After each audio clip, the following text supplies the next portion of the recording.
So Ron, your very first movie was Grand Theft Auto, also a tale of vehicular destruction. Do you see Rush as kind of like a full circle moment for you? Well, no, but I see Rush as a kind of a culmination in some ways, actually, because there were times I was standing on the set recalling lessons I'd learned making Grand Theft Auto. Completely different tone, set of, mostly different challenges, and yet I was drawing on it. I was also drawing on my experience with the danger of the fires in Backdraft, or trying to recreate in an authentic way, the drama of Apollo 13 and what going to the moon was like. Also, the psychological complexity of Beautiful Mind or Frost Nixon. So I was referencing a lot of my own movies in a way that I don't normally.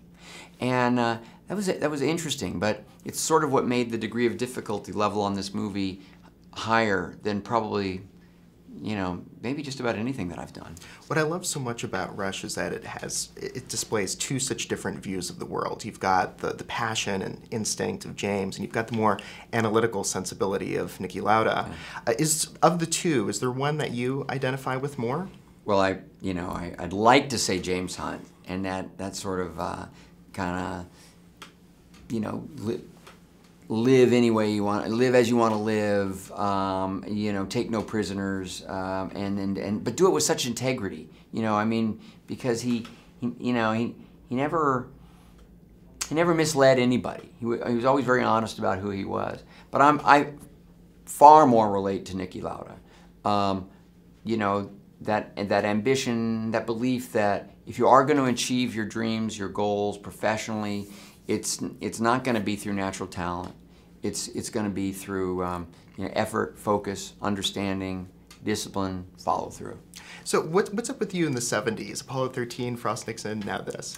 I guess maybe it's not an accident, but the 70s were an important period of my life, something that I do remember, and they were unique. They do stand out. This story of Rush never would have happened in a different decade. I think that it was the first movie where I actually got to move the 70s a little more into the sort of the center of the movie. I think in Frost Nixon and Apollo, it sort of factored in, but here it was really it influenced the psyche of the drivers. It was an outlet. James Hunt's sort of sexual freedom, the way he would express himself, not only aggressively with intensity on the track, but also in his partying life and personal life, in his sort of sexual exploits and adventurism. And these were all defining qualities that offered real insight into the differences between these two guys.